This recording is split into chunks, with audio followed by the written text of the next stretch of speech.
Okay, so Brawl Brothers. No, it's not some Super Smash Bros. Spin-off, or really anything like that. Brawl Brothers is actually an old-as-hell Super NES beat-em-up that no one would ever give a shit about. Except for maybe that one kid that rented it at the video store when nothing else better was available. Yes, that totally happened at one point. And today I'm going to pay respects to the game that gave me more than a few weekends of, well, it's better than nothing kind of fun.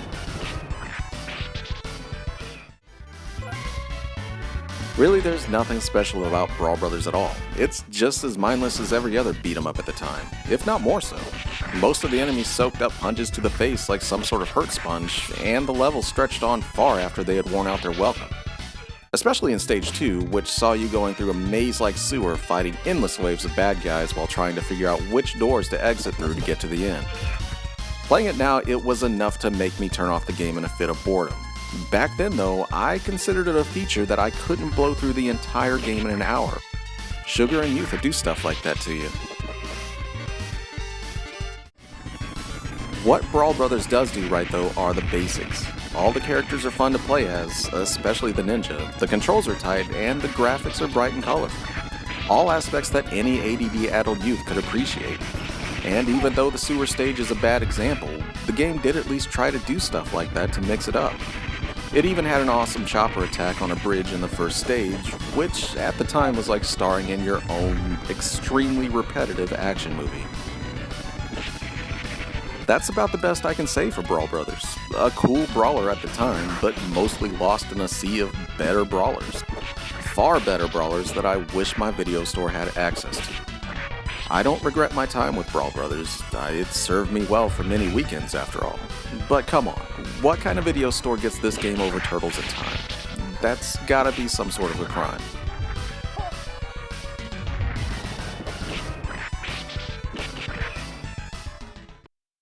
Alien 3 found its way to my video store around 1993, where I happily grabbed it up, not really wanting to rent Brawl Brothers for the third consecutive weekend.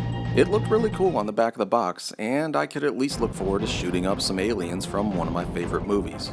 Even though I was pretty sure it was just gonna be another substandard, run-of-the-mill movie-to-game crap show. I was pleasantly surprised, however, when I found that to be completely wrong. While Alien 3 isn't a great game by any means, it's still pretty fun. Instead of the basic run to the right and shoot things that most everything was at the time, the Super NES Alien 3 game was built around exploring huge rooms and taking missions from mission hubs. It was pretty unique at the time, believe it or not.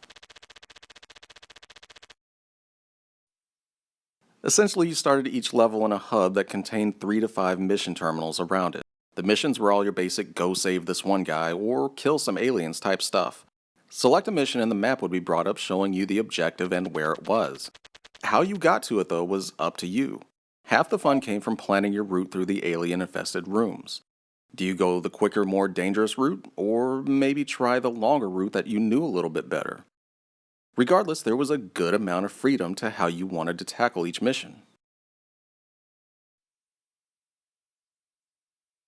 To help you along the way, you get a good assortment of weapons, including a totally awesome flamethrower and your trusty alien killing machine gun that makes that really cool alien machine gun shooting sound effect. You also get medical and armory rooms to keep you stocked up on those long hauls to your mission objective. And trust me, they can certainly be just that, long.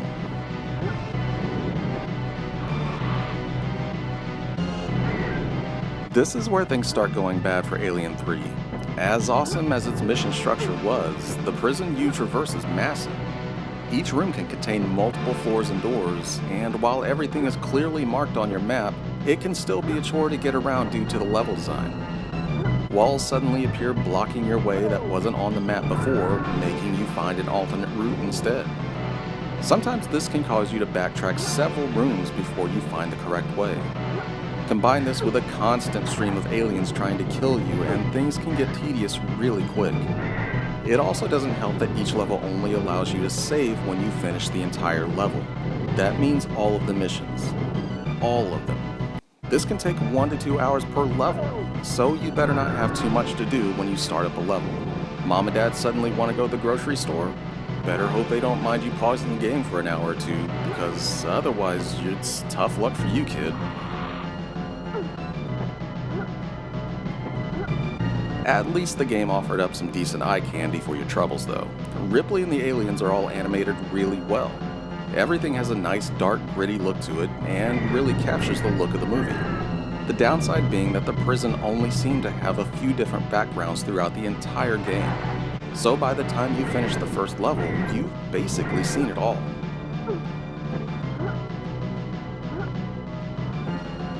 If you can manage the hours of tedium and repeating look-alike rooms, Alien 3 can be a lot of fun. I ended up beating it somehow. Apparently I really enjoyed it as a kid. I recently tried it again for this video and couldn't really get past the maze-like design of the prison and the repetitive gameplay. But if you're willing to put in some effort, you could certainly do a lot worse, especially for an Alien game. So give it a try if you maybe passed it over before thinking it was just another shitty movie game. There's more to it than you may have thought. Just be prepared to do it a whole lot, over and over and over again.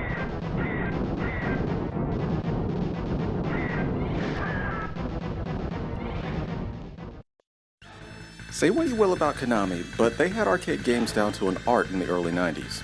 You could bet just about any new arcade cabinet you saw from Konami was going to be something that would drive your parents to the brink of insanity while you begged them for more quarters at your local supermarket. And while Sunset Riders may not have caused the fervor that something like Turtles in Time or X-Men did, it was still one of my favorite games to throw a few quarters into while my grandpa argued about tobacco prices with cashiers. And then later on down the road, we even got a fantastic port of the game to the Super Nintendo and Genesis. The Super Nintendo version being the one that we'll be focusing on today. Sunset Riders is a bit of a departure from the mostly beat-em-up blueprint Konami perfected during the early 90s. This time, instead of using fists to take down seemingly infinite armies of bad guys, you get a pistol or shotgun to use depending on which cartoonish Western cowboy stereotype you chose. I generally always chose Cormano because he looked like he would be that one guy in a Western movie that would call everyone a gringo and then probably shoot everybody. After you select your character though, it's off to some good old side-scrolling Western shoot-'em-up fun. As you can see, gameplay is pretty basic. Enemies are dispatched fairly quickly, but you still have to use caution as you're just as fragile as they are. Using cover was a novel idea and perfectly replicated the fun of an old wet shootout in a video game. The game also kept things varied with stages where you ride on horseback, ran on top of a bull stampede, or played through a light gun-esque minigame. Throw in some over-the-top boss encounters and you've got yourself one hell of a good game. Just as long as you don't expect that game to last more than 30 minutes. Yes, like all great Konami arcade games, Sunset Riders is over before you know it. But unlike quarter eaters like Teenage Mutant Ninja Turtles, Sunset Riders seemed almost too easy to get through. Once you get the hang of the enemies and memorize the surprises it throws at you, you can probably get through most of the game on a few continues. It's even easier when you've got a buddy playing with you. Yes, the game had support for 2 players simultaneously, but anything beyond just you seemed to be overkill. You could sit back and provide ample cover while your friend went on the offense and simply murdered entire swaths of Western bad guy goons with little effort. Still though, even with difficulty ramped up, the game seemed criminally short. This stung even worse when you realized you just paid $60 for it on your console of choice. Even with its flaws, Sunset Riders provided an amazing cartoony Western-style game that has been sorely lacking in gaming for years. It was always a novelty to see any game set in the Old West, and Sunset Riders delivered in spades on just about all fronts. It ended up being, at least to me, one of the more memorable games of its day. So if you ever get the chance to grab it for a reasonable price and have maybe 30 minutes to an hour to kill, maybe take the plunge and show those gringos who really won the West.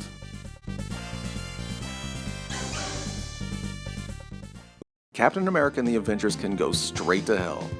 And I don't mean that awesome kind of hell you see depicted in gross middle-aged paintings. No, I'm speaking of the special kind of hell where truly awful video games have to go for all eternity. Where they'll forever be torn apart by the tears and the shrieks of the damned children that had their weekends ruined from their terribleness. Captain America and the Avengers will have a special place waiting for it in that hell. Right next to my 10-year-old self that thought this pile of a game would be even a fraction as good as its awesome arcade game counterpart of the same name. Looking back though, even just a fraction would be a massive improvement over what we got. Make no mistake about it, the arcade version of Captain America and the Avengers is a seminal arcade beat-em-up that had a home in every mall arcade right next to the best of the genre. Sure, it's no X-Men arcade, but old Cap here had one hell of a good game on his hands. The main reason being that the game saw fit to let you actually use your superheroes' individual superpowers as regular attacks, rather than making you lose health like the X-Men game or just about any other superhero game of the time. I always found it weird that games would punish you for wanting to use your superhero's superpower. I mean, that's kinda what they do. Captain America and the Avengers let you do just that as much as you wanted. Cap had his shield, Iron Man had his lasers, and the godly Nighthawk had arrows out the ass. Well, not really, but you get the idea. So how could all of this awesome go so wrong on the Super NES? I mean, besides the awesome fully voiced intro of the arcade game, there wasn't anything too overwhelming for home consoles at the time. And while the graphics sort of made it over without much fuss, it was the gameplay that somehow saw fit to be flushed right down the toilet. The super smooth action of the arcade had been turned into a sluggish punishment. Just making it across the screen was such a slow process that any sort of progress was so laborious that you felt completely fatigued after just one level. Here, look at the arcade version real quick again. Smooth as butter and completely awesome. Now compare that to the Super NES version here. Of course it doesn't look as good, and I can live with that. But the main thing being that the action is super choppy, way slower, and there are fewer enemies at any one time than in the arcade. This makes the game boring and tedious. It all comes together to make a thoroughly depressing beat-em-up for any kid expecting the fun and excitement of the arcade game like I did. So if you've never played Captain America and the Avengers, don't hesitate to do so. Just avoid the Super NES version like some sort of flesh-eating disease. Only the saddest of the sad have played through the entire Super NES game and come through to tell the tale. Now I just have to try to forget it all again.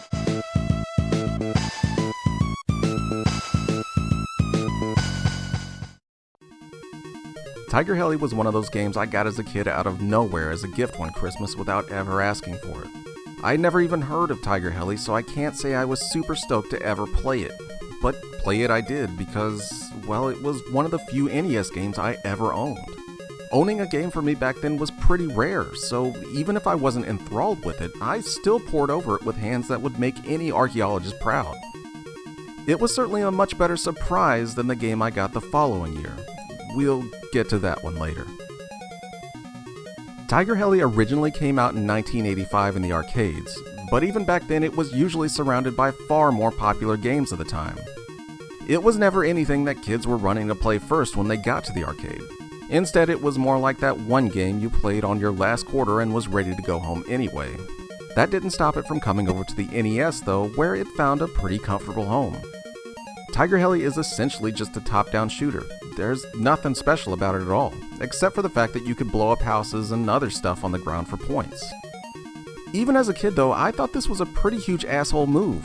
The houses and ships never once shoot at you, and there could very well be innocent people in those houses, living out their daily lives unaware that a murderous chopper was about to snuff out their entire existence for a few hundred points. Yes, I was genuinely concerned about such things as a kid. Yes, I also needed to go outside more.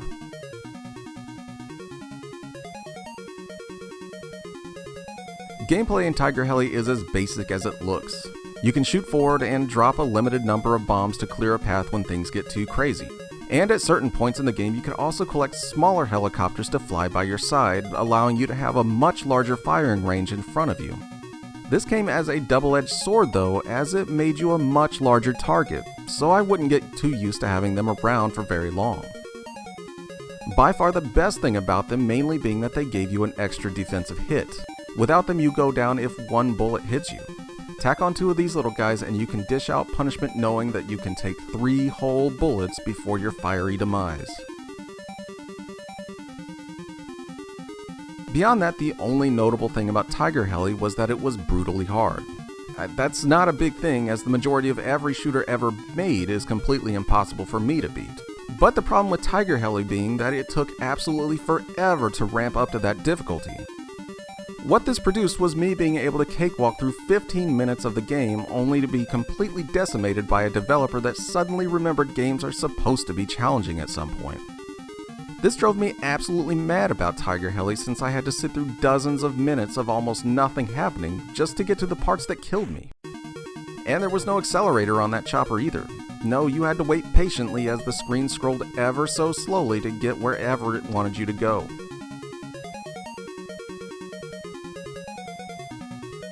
Regardless, Tiger Heli isn't a bad game. I remember playing it a lot as a kid, and it was never a go-to game or anything like that, but I always pulled it out if I wanted a few minutes of shooty helicopter fun. My biggest problem being that it just takes its sweet time to get rolling. And hell, as a kid that was worried about imaginary people in a house in a video game that didn't even exist, I had plenty of time on my hands, so I guess that wasn't that big of a problem.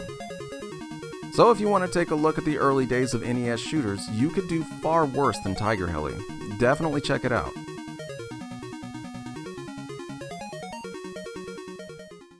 RC Pro-Am was yet another game seemingly bought at random and handed to me as a gift when I was a kid. And admittedly, I had no idea what to think of RC Pro-Am the first time I saw it. I never even thought why I would want a racing game, let alone actually play one. I mean, besides the allure of awesome RC cars, I could give a damn about racing them around a track. Who would think that was fun? Thankfully though, after a few brief moments playing RC Pro-Am, I understood why. Made by a then pretty much unknown developer called Rare, RC Pro-Am was played from a 3/4 top-down perspective, and the general idea was simple. Race your little RC cars around a track while trying to outrun and outgun the 3 other guys trying to beat you. Driving your RC car seems simple enough at first, but you soon discover that your car doesn't stick to the road in corners at all. To cope with this, you quickly had to learn how to drift if you were ever going to make it anywhere in the game. That's okay though, because it was incredibly fun to master each track by learning the perfect drift pattern while passing a whole group of cars in the process. It was super satisfying, and the biggest reason why this game stays fun to this day. And it wasn't just the racing that made the game so great. You also had weapon pickups and obstacles littered around the track as well. Missiles and bombs would become your best friends in a hurry, while water puddles and oil spills were the first things in a video game that caused me to throw my controller at the TV. There are also car parts sitting around each track that would give you a nice temporary speed boost if you run over them. It would also upgrade that part of your car if you collected enough of them over the next few races. So if you picked up an engine upgrade on the track, it would add a segment to the engine bar at the end of the race. Pick up enough to fill the bar, and your car would have a higher top speed overall. It was an interesting way of upgrading your car, to say the least. But let's not forget about how every NES game ever had to eventually get super hard. RC Pro-Am was no exception here, as it got brutally hard after your 15th race or so. So much so that in later levels you had to actually try to cheat the AI to win a race. This was because the AI in later levels were mostly made up of murderous rubber banding pricks that would somehow hit you with a rocket and steal first place out from under you, even if you thought you were miles ahead. It was always a good idea to stay back a bit, then in the last corner or so, hit a turbo pad to boost you around everyone and take the gold. That way the AI never had a chance to go into supreme asshole mode when you were in first place for more than a few seconds. It also didn't help that unless you gained extra lives by picking up the letters scattered around tracks, your game was over the instant you placed fourth. Yes, it could be frustrating, but it was always fun to start over a few hours later due to just how fun and unpredictable each race could be. Rare eventually made a sequel, and while it was still pretty fun, it never seemed to hit the highs of the original. The biggest new change being that the weapons were gone from the tracks and instead had to be purchased before the race, along with any car upgrades as well. So at least RC Pro-Am got a proper way to upgrade your car in using the money you earned from races, but it made the races seem less hectic and more planned out. The game also added hills and ramps, but they really didn't seem to make the game any more fun than the original. Some people may enjoy these changes, but for me, I'll stick to the original. To this day, RC Pro-Am is still a game I can go and pick up and immediately have fun with. It's still just as fun to play as it was then, and has aged shockingly well thanks to its reliance on drifting and power-ups. It would go on to inspire just about every top-down racer made to this day. This game's the real deal, and probably one of my favorite games of all time. And to think I would have probably never played it or gave it a second look if it hadn't been bought for me by a clueless relative. I guess they come in handy sometimes. Fall the Foot Clan was probably one of the first games I ever got for the original Game Boy. I remember the game fondly from back in the day, and I was hoping it wouldn't be too horrible if we took a more modern day look at it now. Surprisingly, it holds up pretty well, but it's certainly got one really big problem that we'll get into here in a bit. So what exactly is Fall of the Foot Clan? Well, let's take a look at it. Fall of the Foot Clan is nothing more than a very basic beat-em-up that was pretty much inspired by something like Kung Fu or even Bad Dudes. Basically all you do is walk to the right, hit guys as they jump in, do some light platforming here and there, and repeat as needed. Your character also had 2 whole buttons worth of moves at his disposal. The A button attacked, and the B button jumped. That was it. The most advanced things got was doing a jumping attack by jumping and then pressing the attack button, or throwing a ninja star while ducking and hitting attack. Seriously, it's stupidly simple. But simple isn't always bad. Believe it or not, I still had a lot of fun playing through this even today. The enemies come at you fast enough to keep you on your toes, and it's always satisfying to watch everything explode after you blasted them upside their heads with your favorite Ninja Turtle. Still though, it would have been nice to have something like special attacks, or a super move, or really just about anything else. At least one big highlight the game had going for it were that the graphics were really great for the time, especially for a Game Boy game. Characters are all pretty large and everything looked like it did from the TV show. I guess you'd probably expect that for a Turtles game, but for a time when most Game Boy games required a magnifying glass to even make out what was on the screen, this was pretty neat looking. Even the music was really good. The stages themselves also featured a pretty decent amount of variety. You went from city streets to sewers to caves, and of course you end up at the Technodrome by the end. Stages are generally filled with some light platforming and a few traps here and there, but nothing was ever too crazy or too hard. Unfortunately, the enemies you fight in those stages rarely stray from the standard foot soldier or Mauser that populates most of the game. Occasionally you'll get a flying robot or fish to mix things up, but it's not enough, especially since every enemy only has one very basic attack routine, most of which just boils down to them charging or jumping straight at you and hoping for the best. Even though the enemies are pretty boring, you at least got some pretty cool boss fights at the end of every stage, though they never really offer much of a challenge at all. They mostly fall into the game's tried and true routine of running at you and hoping you're too dumb not to jump over them. They can all be taken down in a few hits, but I guess it's cool that they're actually in the game.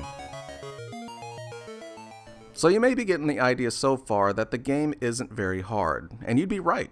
Nothing in the game ever challenges you beyond making you time a jump a bit better here or there. And even in the rare event that things do get slightly rough, your life bar that spans almost the entire bottom of the screen made sure you rarely came close to dying. The ample pizza power-ups in each stage see to that as well. So definitely don't go into Fall of the Foot Clan expecting much of a challenge at all. But by far the biggest problem with Fall of the Foot Clan is its length. The game only had 5 stages total, with only stage 1 being very long at all. You could beat the entire game in less than half an hour if you take your time with it. And for a game this easy, that's criminally short, even for a Game Boy game. I guess at the time it did the basics well enough to distract me from realizing that I paid $40 for a game that I could beat in about 20 minutes. And as far as I can tell, there was no excuse for not adding more to the game other than it just being rushed out the door and into toy stores everywhere for dumb kids like me to buy it. At the end of the day though, Fall of the Foot Clan isn't a bad game. It's just super simple and super short, super easy. And on the Game Boy, I could have ended up with a much worse game. I guess I could recommend it now if you want a quick run through a Turtles game, but honestly, you could probably spend your 20 minutes with a much better game elsewhere.